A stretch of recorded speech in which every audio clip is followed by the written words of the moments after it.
16. सद्गुणी माधवराव.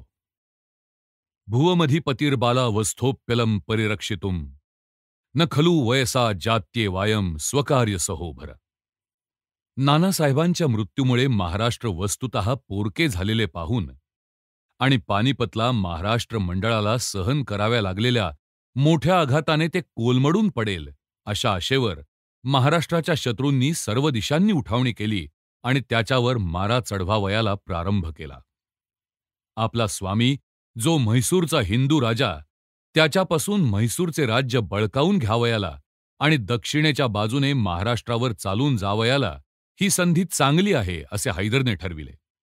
उदगीरला मिळालेल्या अपयशाचा प्रतिशोध घेण्यासाठी निजामाने शस्त्रसामुग्री घडवणाऱ्यांना विश्रांती घेऊ न देता सिद्धता चालविली. जे जे स्थळ हातात येईल ते ते गिळंकृत करावयाच्या उद्योगाला इंग्रज लागले. उत्तरेकडे केवळ मुसलमानच नाही तर रजपूत, जाट आणि इतर लहान मोठे हिंदू संस्थानिकही मराठ्यांच्या विरुद्ध बंड करून उठले आणि प्रत्येकजण आपल्याला सापडेल तितके हातपाय पसरू लागला. आणि सर्वात दुर्दैवाची गोष्ट ही की अशा प्रकारे ज्यावेळी मराठ्यांचे राज्य अनेक बाह्य शत्रूंच्या उठावणीने चुरडून जावयाची आणि त्यांच्या वैभवाबरोबर ते राज्य ज्या हिंदू स्वातंत्र्याच्या कल्पनेचे निदर्शक होते त्या हिंदू स्वातंत्र्याचेही वैभव नष्ट व्हावयाची पाळी आली होती, अगदी त्याच वेळी रघुनाथरावांच्या यादवीला आणि मराठी सैन्यातच 2 तट पडावयाला प्रारंभ झाला. असल्या असामान्य अडचणीच्या प्रसंगी महाराष्ट्राची धुरा धारण करून त्याला सांभाळून न्यावयाचा भार बाळाजी बाजीरावांचे द्वितीय पुत्र माधवराव यांच्यावर पडला. त्यावेळी त्यांचे वय केवळ 17 वर्षांचे होते. पण महाराष्ट्राच्या सुदैवाने त्यांच्या अंगी इतके लोकोत्तर सामर्थ्य नि वैयक्तिक आकर्षण वसत होते आणि त्याच्या वाडवडिलांनी ज्या हिंदू पदपादशाहीच्या कार्यासाठी आपले रक्त शिंपडले ते कार्य सिद्धतेला नेण्याची त्यांना इतकी तळमळ लागली होती की त्यांच्या नेतृत्वाखाली महाराष्ट्राने ह्या सर्व अडचणीतूनही मार्ग काढला आणि विरोध करायला पुढे आलेल्या सर्व राजसत्तांना नमवून हिंदुस्थानच्या राजमंडळातील आपले अग्रस्थान स्थिर राखले.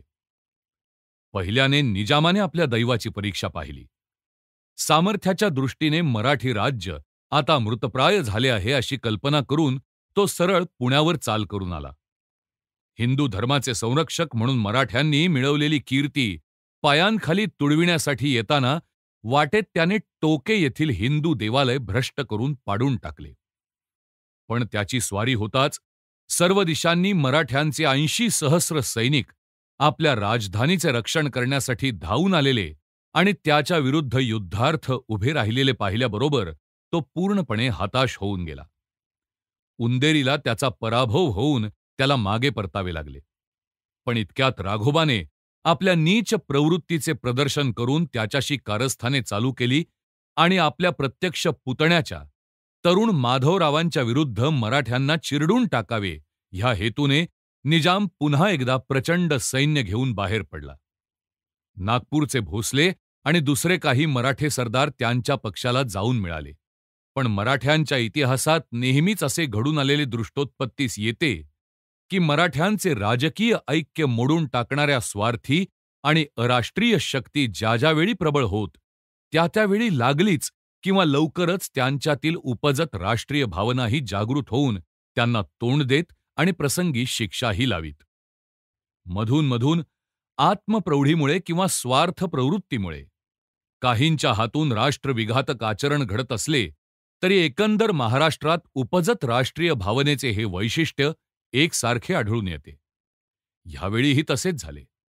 आपसातील यादवीने उत्पन्न झालेल्या द्वेषाच्या भरात पंतप्रधानाचे विरुद्ध निजामाला जाऊन मिळालेल्या मराठी सरदारांनी आपल्या अस्वाभाविक मित्राला सोडले आणि अगदी आणीबाणीच्या वेळी ते मराठी सैन्याला येऊन मिळाले.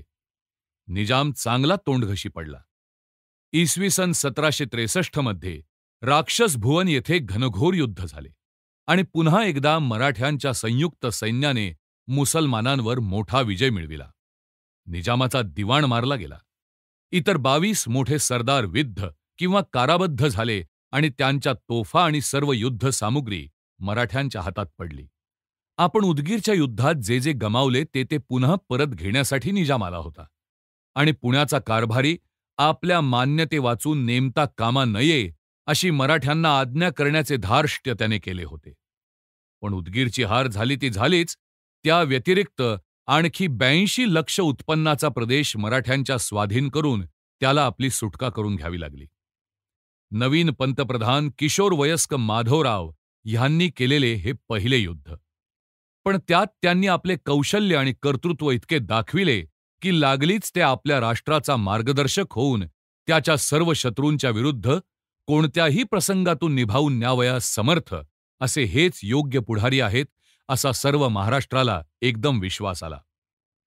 ह्याप्रमाणे पानिपत झाल्यानंतरही हिंदूंचे बळ पूर्वीप्रमाणेच निःसंशय वरचढ आहे असा प्रत्यय निजामाला आणून दिल्यावर मराठे पानिपतकडे गुंतले आहेत ह्या संधीचा लाभ घेऊन म्हैसूरच्या जुन्या हिंदू राज्याचा नाश करून त्याच्या भग्नावशेषावर नवीन मुसलमानी सत्ता ज्या साहसी मुसलमान सैनिकाने स्थापन केली आणि जो प्रत्यक्ष मराठ्यांच्या प्रदेशावर कृष्णा नदीपर्यंत चालून आला होता, त्याला तोच धडा शिकविण्यासाठी माधवराव निघाले. इसवी सन 1764 मध्ये माधवरावांनी हैदराबादच्या स्वारीला प्रारंभ केला.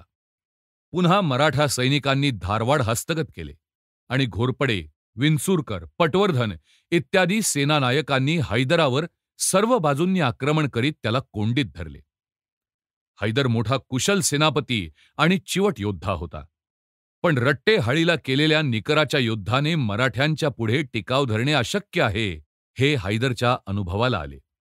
सरतेशेवटी मोठ्या कौशल्याचा डाव करून निसटून जावयाचा त्याने प्रयत्न केला, पण मार्गात बेदनूरला त्याला अडवून माधवरावांनी तो निष्फळ केला.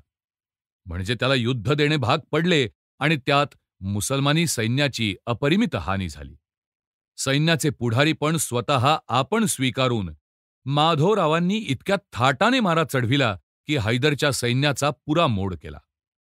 फ्रेंचांच्या विशेष शिक्षणाखाली शिक्षित झालेले अत्यंत पराक्रमी सैन्य हैदरजवळ होते, पण त्यालाही चांगला मार बसून सहस्रावधी घोडे, उंट आणि तोफखानाही विजयी मराठ्यांच्या हातात पडला.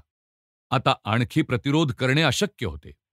हैदरने संधीची याचना केली आणि मराठ्यांनी जिंकलेल्या सर्व प्रदेशावरचे त्यांचे स्वामित्व मान्य करून देणे राहिलेली खंडणी आणि चौथाई मिळून 22 लक्ष रुपये त्याला मराठ्यांना द्यावे लागले. माधवरावांना आपल्या मनाप्रमाणे वागता आले असते तर त्यांनी हैदरला एवढ्यावरही सोडले नसते. पण एखाद्या हैदरपेक्षा किंवा नजीब खानापेक्षा राघोबा दादांची दुष्ट राजतृष्णा हीच मराठ्यांवर आलेली अधिक मोठी आपत्ती होती. ह्या तरुण पंतप्रधानांनी हिंदू राज्याच्या शत्रूंच्या विरुद्ध युद्धे आरंभून त्यात विजयी व्हावयाची वेळ आली म्हणजे राघोबांनी नेमके बंड करून उठावे असे अनेक वेळा झाले. राघोबांची अनिवार्य अधिकार तृष्णा कशानेही शमेना आणि अशी सत्ता चालविण्याची योग्यता तर त्याच्या अंगी अगदी नव्हती. पण त्यांना मोकळे ठेवले की लागलीच स्वतःच्या पुतण्याविरुद्ध अहिंदू शत्रूंशी सख्य करावयाच्या त्यांच्या कारस्थानांना प्रारंभ होई. बरे, त्यांचा पराभव झाला आणि त्यांना धरून नियंत्रणात ठेवले की दुर्बळ आणि हट्टी बायाबापड्यांप्रमाणे त्यांच्या उपोषणांना प्रारंभ होई आणि ते अन्नत्याग करून जीव देण्याचा धाक घालीत. मोगलांच्या राज्यपदासाठी असा अधिकार सांगणारा जर कोणी उभा झाला असता तर त्याचा निकाल एखाद्या विषाच्या लहान थेंबाने किंवा सिंहासनाधिष्ठित पुरुषाच्या हास्याखाली वा दुःखोद्गाराखाली लावलेल्या एखाद्या सुरीने तेव्हाच लावला असता.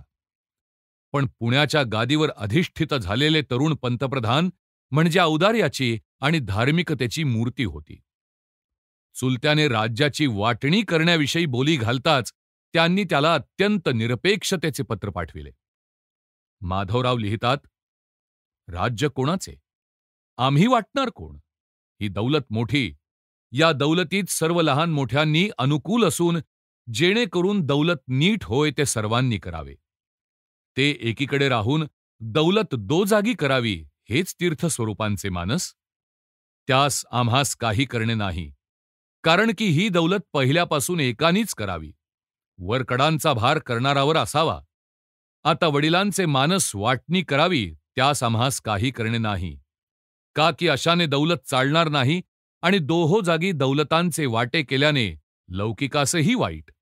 यास्तव सर्व वडिलांनीच करावे. आम्ही स्वस्थ भलते जागी राहू. आपल्या आपल्यात भांडून दौलत बुडवली हा लौकिक कशाला पाहिजे. सर्व त्यांनीच करावे हे फार चांगले. आम्ही स्वस्थ राहू. वडिलांनी नीट केल्यावर आम्हास सांगतील तेव्हा आम्ही जवळच आहो. सर्व तुमचेच आहे. आम्ही 4 बारगीर तसे तुमच्याजवळ राहू. ह्याने आपल्या स्वार्थाच्या लोभाने मराठी राज्याचा बळी दिला असे पुढील पिढ्यांचे शाप घेण्यापेक्षा आम्ही तुम्ही जे तुकडे घालाल त्यात संतोष मानू. पण अत्यंत न्यायी आणि अत्यंत सद्गुणी असे हे पंतप्रधान विद्यमान असता राघोबांनी महाराष्ट्राच्या सर्वाधिकाराचे ते स्थान स्वीकारले असते तरी त्यांच्यासारख्या क्षणिक विचाराच्या आणि अयोग्य अशा पुरुषाला मराठ्यांच्या राष्ट्राने त्या पदावर कधीही राहू दिले नसते.